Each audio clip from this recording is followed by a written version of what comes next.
Lynette is very bubbly and sweet. We're finally leaving Kima. Lynette was the type of person that would show up early to the party to help you set up.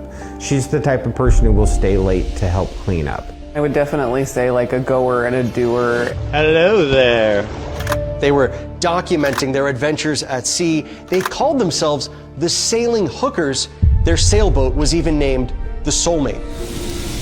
Then one night, Lynette Hooker vanishes. The search for an American woman who disappeared on vacation in the Bahamas. Her husband says she fell off a boat with the key to the boat, and he says she was then swept out to sea. She basically just bounced off the dinghy. I'd like to point out that Lynette Hooker bounced overboard in a bay and, quote, disappears. We weren't wearing life jackets. And the court of public opinion can have a different opinion. As of right now, what happened to Lynette is still a mystery. I don't have a wife.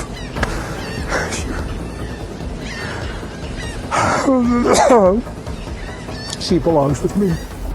Brian Hooker still maintains his innocence, regardless of what people say is possible or not in these waters. As far as we know, authorities have not named Brian Hooker as a suspect in an ongoing criminal investigation. Good evening, everybody. It's the 19th of June, and I'm going to jump into episode 26 of the Lynette Hooker case.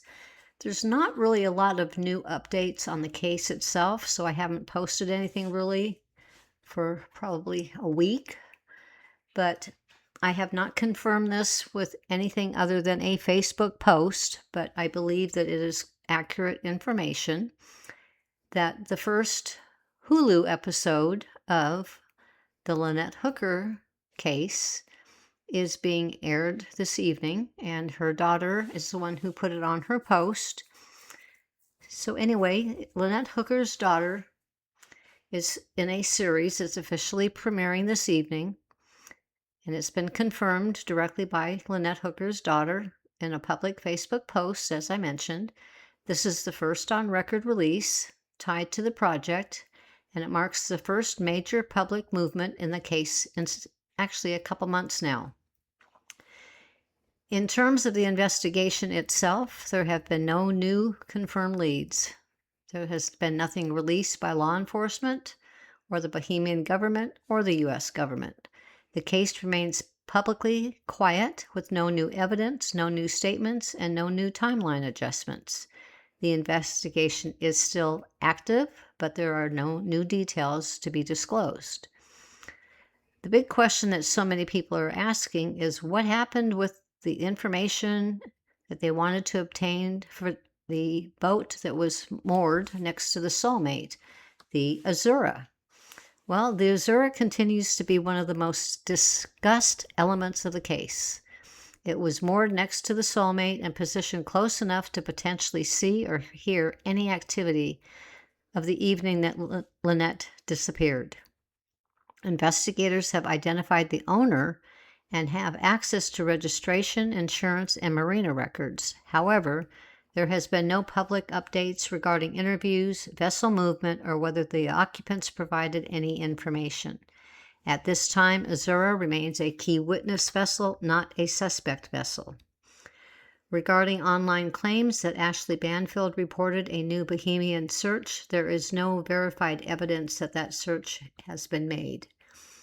The Bahamian authorities have indicated that their search has ended, but the investigative side is still in progress. Banfield has not aired or published any segment confirming a new search area, and again, the Bahamian Authority has not announced anything on their schedule. The claim appears to originate from social media speculation rather than official reporting. The case remains in a holding pattern publicly, with the Hulu series now becoming the primary source of renewed attention. And her daughter is hoping very much that this will bring some new light to keep her mother's case alive. She's trying very hard not to let this turn into a cold case. She does feel very confident that they are working diligently on a lot of information that they have been able to obtain from GPS data, the Soulmate itself, the dinghy, There's just nothing conclusive at this time. So for right now, that will really be the end of this short episode. And as soon as there's more information, I will report it. And if the Hulu premiere is this evening, I will probably do a brief update on how that was and get everybody's opinion. So I thank you for tuning in and talk to you later. And as always, stay safe and be kind. Bye.